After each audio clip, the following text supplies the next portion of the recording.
Hello, welcome back to another episode of Running Profitable Retreats. And today I'm so excited to actually have Jessyca Eves here with me. She is a yoga and healing educator, and I won't tell you much more because I want her to really tell you a little bit more about what she does and all the beautiful things that she's going to be sharing with us about retreats today. So thank you so much for joining us. Oh, thank you. Thank you so much for having me. I'm really excited to chat and to share a bit and to be here today. Awesome. So tell us a little bit about what do you consider is very important when you are running retreats? Because I know you run retreats in Mexico and Costa Rica. Yes. Yeah, there's a few things to consider. I've been running retreats since, I guess, 2015 in different places around the world. Now I am more localized to Mexico and Costa Rica, but the things to consider are more or less the same. And one thing I think is at the forefront is deciding who you're going to offer your retreat to. And I think this is a really important and beautiful process to go through as you start to decide what kind of experience you want to curate. Wow, yeah, I totally agree. Like the reality is if you don't know who you're selling your retreat to, how can you find them? How can they find you? How can anything happen, right? Yeah, for sure. I mean, the reality is if you don't know who you're selling, you're probably not selling to anyone. And this is a big, as I've, you mentioned, I work with yoga teachers and there's a lot of disillusionment around the idea that we can just fill these events with just happenstance or magic or hope. And what I call the avatar, the ideal client avatar, is a really important aspect to consider. So to take some real time to develop an image of this individual, what their demographics are, and to go a little bit further and really kind of decide what are their needs, what are their pain points, and what could the experience that you're offering solve. And this is also really key. And I think the idea of retreats is very different, even what this word conjures up for us post, I hate to keep talking about it sometimes, but COVID, the idea of getting on a plane and traveling to a new country and leaving your home doesn't sound like retreating. And we need to really give a little bit more value to what the customer's journey will be like, what the challenges might be, what they need from the experience, what you can offer, what you can solve for them. So creating that and connecting to and understanding your ideal client avatar is really key. And oftentimes, you might be collaborating with others, but if you're sort of in the lead or taking that decision or that direction, oftentimes that avatar, that client that you're best serving is likely really connected to who you are or what your journey was in all of this work. So it's Oh my quite easy, gosh. what I'm Yes. saying, to connect to them. I love this. I actually like so many times I'm having conversation with like my students. I always tell them you're like basically focused on that you're teaching someone that is like 5 steps behind you, right? Like you are creating a retreat for an old version of you, and you're creating this retreat based on what wanted to have or actually experienced that allowed you to go these 5 steps forward, right? Absolutely. Yeah. And so we can speak with confidence and with credibility, and we've seen results. We have a lot that we can bring then to the experience. And it also really, not only does it make it brings us into a space of our real embodiment as the leader. Okay. Mm. And then it really creates a trajectory of crystal clear marketing, that can Mm. run crystal clear marketing. But then it also, if you run retreats, that sometimes, and it all does, it's all divinely designed, but you do sometimes get outliers in the group. And I'm always happy if there's someone that, isn't quite the match or isn't quite the ideal client. But if they do sometimes, unfortunately, take away from the group or take away from the direction or the energy or the intention or the level maybe of the group, This is also deserving and can create challenges. And, it could even be the type of customer they are, what kind of accommodations, if you're doing something more rustic and they're fussy, by creating a very crystal clear client, and an outcome for them, it can offset a lot of the other challenges that you might face. So some of those other challenges would be like sequencing and theming. If you have a clear audience, you can really hone in and creating a very thematic and serving experience, because it's like, if you were a chef and you're like, I'm going to cook for you this week, and you just have everybody and every diet type and every ethnic flavor preference coming, it's like, oh God, I can't please everybody, or I'm not going to be able to do my best. But if you say, I'm going to be cooking for this kind of diet type or this cuisine, and people are coming for that, then you have a nice agreement, arrangement, and you can create the best product, essentially. And the process is easier. So it's win-win. And also having that ideal client allows you to have a continuation, and this is also something that I encourage people who, I know that there's probably a bit of range of people who are watching this, like listening, interested in starting retreats or just want to get better at it. And, if you already have a client base and you've been doing it for a while, creating aftercare programs, opportunities, and evergreen opportunities, so people who come to your retreats have somewhere else to go. The journey continues for them. So maybe then what's the fourth step? As you've said, they're 5 steps behind you. What would you give them if they were 4 or 3 then? And to be thinking, if you can have that foresight, it can also be a selling point to have them know they have another place to go after this. Like, one of my backgrounds is loyalty marketing, right? And we always say that loyal customers spend 67% more than non-loyal customers. This is such a huge number. And people sometimes are like, what are you like, is this for real? And it's so, so real. Like, I've seen it firsthand. And because of this, I can tell absolutely everyone here that if you continue this guest journey when you are hosting a retreat, and in between retreats, they have the opportunity to keep working with you in one way or another. You get to choose how it looks like. There is no magical formula, right? Yep. But then you do that, and then it doesn't become this person who suddenly just shows up every 3 months with a new retreat, or once a year, or every 6 months, or as often as you do retreats. And then people are like, okay, so this person is only coming back and like talking to me or caring about me when they're trying to sell something, right? Does this feel like really creating like a relationship with your customer? Because really, loyalty marketing is all about customer retention and customer experience, and it's all about the customer. It's not about the business, it's all about the customer, right? So it's so important to be able to provide this, right, when Absolutely. you are doing it. No, absolutely. This has been a big aha moment for me in my last 2 years. I'm also at the point in my business where I do have quite a few customers to bring into that kind of loyalty relationship. And it has been very abundant and very successful. And in any industry and in any major business, there is a lot of money spent and a lot of marketing spent on keeping your customers.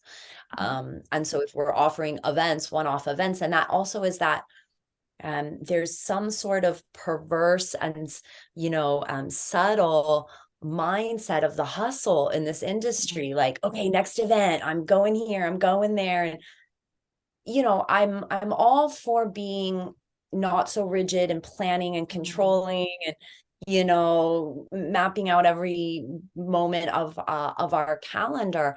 But I do feel that there's a sort of a redirective energy in the industry around the spiritual practice and energy, that we shouldn't be so affirmative and direct and planning ahead. And what this what this translates to in a mindset of living our lives, in our living our business life, is that we're just in that hustle, next event, next event. And so a lot of us don't put in the mechanism. I know I didn't, again, speaking to me 5-6 steps back. Okay. I didn't put some of those mechanisms in of like, okay, you've got to have the follow-up email ready after the retreat because you're exhausted, they're exhausted, and then a couple of days go by and you don't have that. Or so to just plan it out a little bit more and to plan out opportunities to connect with them, like you said, to nourish that relationship, and to plan, because as you're planning their journey, you're also planning your business journey, and it's serving. If you have more of a plan as a professional, then you have more of a capacity to help people. And I think sometimes we shy away from some of those like commitments and long-term plans or visions, and maybe again because we're kind of shrinking from even our own power or possibility there. But that's probably for another topic. But it's so true, everything that you're saying. Like I work with a lot of people in the spiritual world that they want to do the healing, right? They want to do all the beautiful practices, but they don't want to have a business setup behind, or they don't want to take care of like the website, these funnels, these kind of things. But if you want to scale your business, right, and you want to be able to show up to the world and to have more clients and to help more people and have basically bigger impact in the world, you need to have it. And it doesn't mean you need to go exactly and yourself learn how to build a website, right? Because it might not be in your best interest. But you do need to make sure that you have either a website or a funnel, or you have all these steps, or you have like just FAQs prepared for your retreats, right? That they are evergreen and they work for every single retreat that you do. Like I give this customized program that is like for building a retreat business, right? And it's the whole piece about how it is different to have a retreat business where your front door, it's retreats, right? And then your back end is all these additional programs, but it's not like a retreat leader that really, it's an add-on offer to what they're already doing, right? Like if you're a yoga teacher, you're teaching yoga classes, and then you're having maybe yoga master classes, and maybe, I don't know, you're also something else. And then you do like, I don't know, cacao ceremonies. And then every 3 months, you add into your offerings a retreat. It's completely different than being a retreat business where everyone walks through the door because they're looking to go into a retreat, right? And then how does that affect the ecosystem of your business? Because it's absolutely different. It's like, how do you take people through the guest journey? How do you offer the different things? And also, like, so many people do this because they're like, I want to travel the world and I want to do retreats all over the world, but they don't realize that it has so much work. So you might want to start with like a couple of locations the first year, and then just, copy, paste, and repeat. And then next year you add another location, you go, you nail it, you experience it, you see how it works. And then the next year another one, and then suddenly you do have a retreat business that has 12 retreats around the world in different places each single month of the year, and it's perfectly fine. But if you want to overcompensate and just like travel for the whole year and then say, hey, in November I'm gonna be in Mexico, so I'm doing a retreat there, in December I'm gonna be here and I'm gonna have a retreat there, and then you keep like, basically you build your retreats based on personal gain, right? It's not coming from the heart, it's not coming from the service, it's not what you want to offer to other ones. 1000%. Yep. Right? It is Absolutely. them coming from a place of lack of like, I want someone to pay for my holidays because I won't pay for them myself. And how do I do this, right? It's funny, but it's so true. Like I've seen it so often. They're like, oh, I want to go to Mexico. Like I had someone, I was like, I gave her a session and she was like, I'm doing a retreat in Mexico. She was coming all the way from Australia. The reality, she struggled during leading her own retreat because like she faced the fact, right, that she was doing it because she wanted to come and travel in Mexico for 3 months, and then this would pay for her the rest of her trip. Is this really like doing it because you want to serve the women? Like, is this really coming from a place of love and abundance and excitement and service? It's kind of like thinking about just serving yourself and then everyone else just being a pawn in your play. So it's so important. And I know I'm like going very like deep on this, but No, for me, it's like I'm so passionate about this. I'm like, if you want to do something, do it from the heart. And then the money will come. It's fine. I absolutely agree. And I also believe, I mean, I know that, money is very impersonal. We know there's a lot of awful people that have a lot of money, but I do believe in this kind of industry, and eventually those kinds of practices are just not sustainable. I mean, if you have a certain look or you have some, some really incredible offer, I mean, it can be trendy or appealing at first, but, that kind of like, this one story that you're sharing, I mean, I can't imagine that she's going to be able to sustain that. That's what I tell when I graduate yoga teachers, who sometimes, there'll sometimes be groups that have amazing teachers and then some not amazing teachers, and or students along the way, that weren't as dedicated, that didn't take it as serious. And sometimes the students that are really 100% in the heart, they're getting the same piece of paper as the student who is sometimes checking the boxes, showing up but not really clicking all the way. It can be it's delicate in this industry with that certificate, right? And I do offer some aftercare and mentorship, but ultimately we know that that teacher, I mean, they're only going to be able to not be in the heart and skilled for so long, before people just stop coming, before they really, imposter syndrome is it's a phenomenon we all have, but sometimes it really is that inner red flag that's saying like, hey, you are not aligned, and so yeah, I do feel like, sometimes it's not imposter syndrome, it's just hiding as imposter yeah, syndrome. It's just the reality is you're misaligned, you're not in it with your heart, you're not being, as authentic as you claim to be, or the reasons or the intentions. So I do feel, while those things can still be successful financially, I feel eventually they'll run their course. yeah, or they'll get bored out of it and they'll figure something else to do because they're like, well, this is not really fulfilling anymore, because Absolutely. basically they were never really taking care of like having an overflowing cup, right? Exactly. Yeah. Exactly. I mean, there was a lack. And so the retreat is just a new hobby or a new, it's like the tourism, they're Mm. like a spiritual tourist, or that kind Yeah, of 100%. Yeah, phrase. yesterday we were having actually this exact conversation. We were talking about how many people are now like the way my brother says it, it's like, so the students have become the teachers. So all of the people who used to go to his retreats then became the students, right? And then it's like so interesting because we're talking about all the different ways on how like this is not great, right? Because like they're just doing it because they can, and now everyone is in the business and they don't really have the practice and knowledge, the time or anything behind that has allows them to really be a professional teacher. You know what I mean? I do. I mean, and again, as someone who trains, it can be a real struggle for me. And, I have a few things that swirl in my head for that. The first is like when I was, I took it seriously for sure. I wasn't not dedicated, but I wasn't overly with it as a student.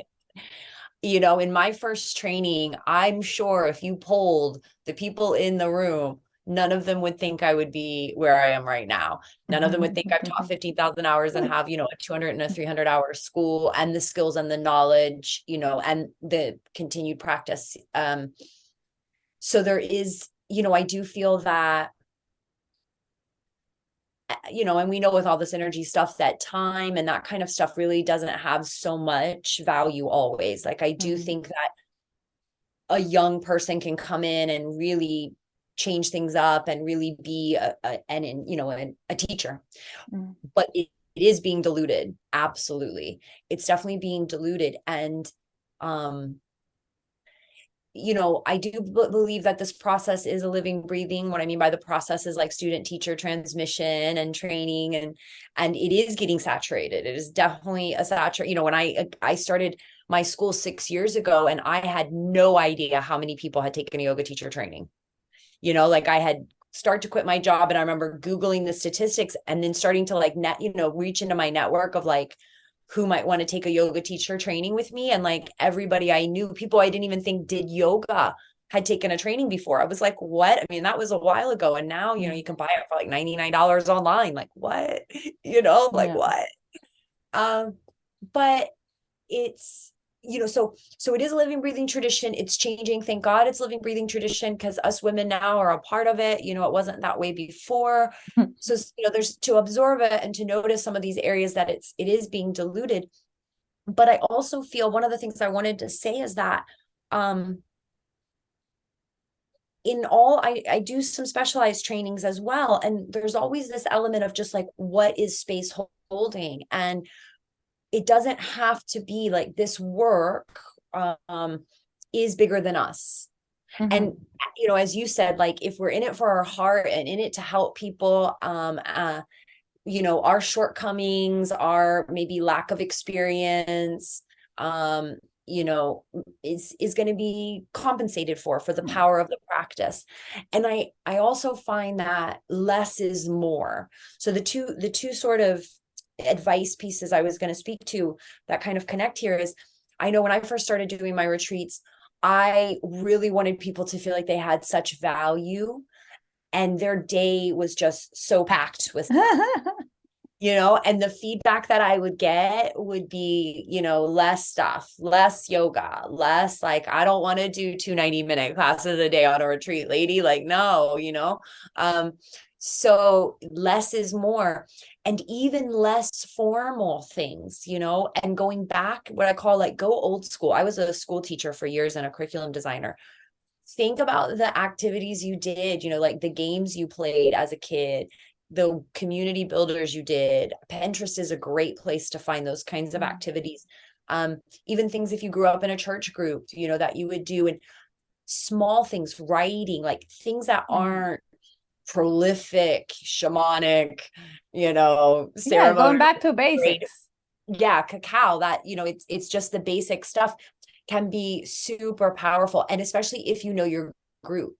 If you know your group and you can have some really thematic and simple, sweet experiences for them.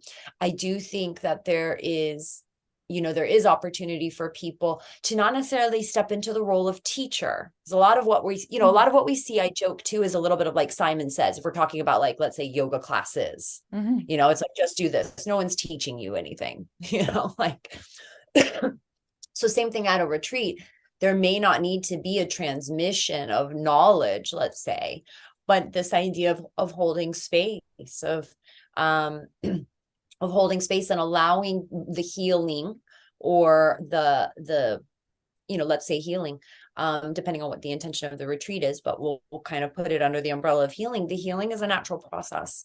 So we just have to hold space for it to happen. I love this, and it's so important because I do believe that sometimes, so many times we want to overdo it. We're like, oh my gosh, if they have like 2 hours free, are they gonna like, go wild, or what's gonna happen? And the reality is that for me, really the magic happens in the space, in like, in between the sessions, is that where really like the breakthrough comes, right? Like if you are listening to, let's say, me talking about loyalty marketing, right? The reality that you're gonna be listening, but then the realization of like how you can implement that in your business is going to come when you are spending some time by the garden, just taking some notes, and then, or writing something. And then suddenly you'll be like, oh my gosh, this is the way I want to do it. And that's the magic, because you're not really doing things from a place of like, just because everyone else is doing it. No, absolutely.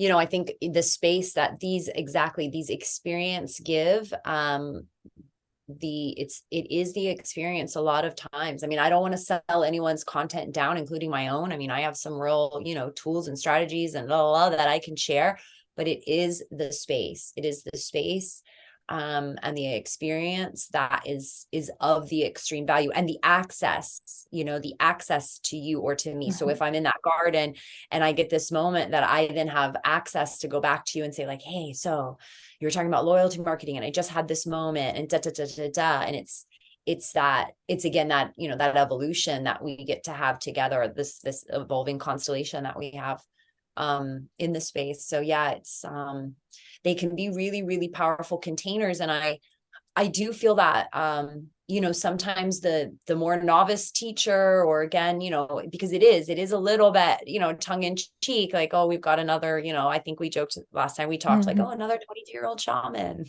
Amazing, offering, so I was sharing this space once, and we were doing yoga teacher training, and we're hard, we're hard on training, right? And it's, we're really pretty like disciplined and strict, I guess, is the two words I'd put to that. And then there was this plant medicine ceremony or a retreat that happened in 7 days. And I think they had 11 plant ceremony, medicine, deep medicines, because what you're eating is plant medicine. But anyway, deep medicine ceremonies in 7 days. And there was like no room for integration. It was like a festival happening, over there. And it's a little bit like, oh, okay. So, you see different expressions, different intentions.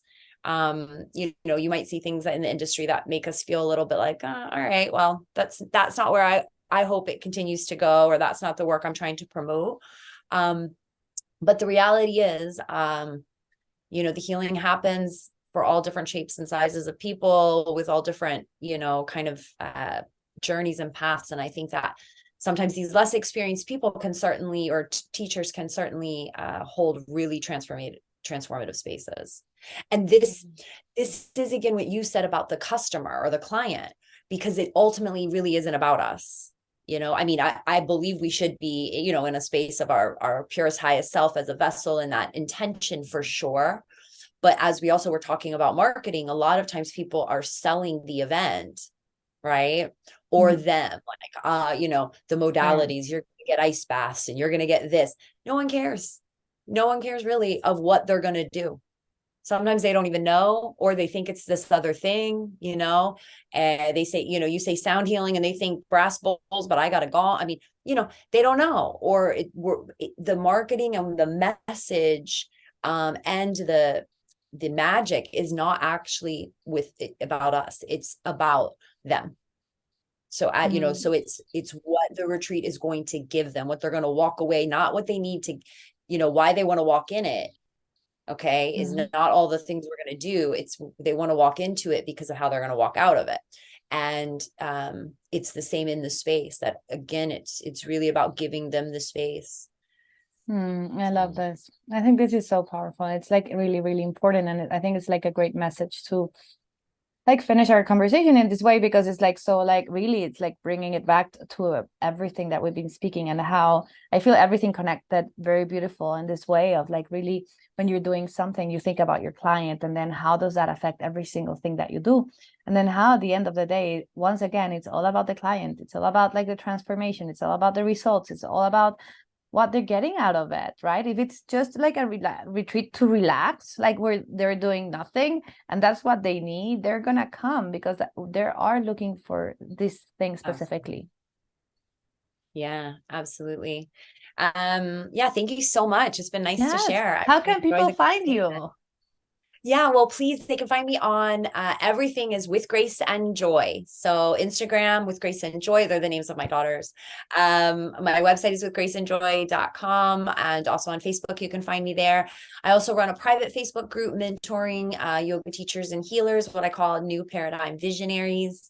And so we talk about how to make money in the industry, some of the disillusionment and the challenges that we face in this industry. And so that's a really great space to find me. So you can just find me kind of all over social media, Jessyca Eve, also on YouTube. And offering some one-on-one coaching for women in the industry, as well as offering the 200, 300, and 500 hour yoga teacher trainings in Mexico and Costa Rica this year and next. Amazing. Well, thank you so much for being here, and thank you for everyone listening. I hope you found this information very useful, and I'll see you in the next episode. Bye. Oh my gosh, it's the beginning of 2024 and we're starting season 2 of how to run profitable retreats. Let's jump into this amazing session with Jessyca, that she's your go-to gal if you want to learn how to become a yoga teacher and do it in beautiful and amazing locations across the world. So thank you so much for joining. let's go and listen in. And as always, there's an invitation. If you have this deep calling inside of you to host profitable retreats that are also heart-centered, go check out my program, Mastering the Art of Retreat Planning. The intakes are open for our February program.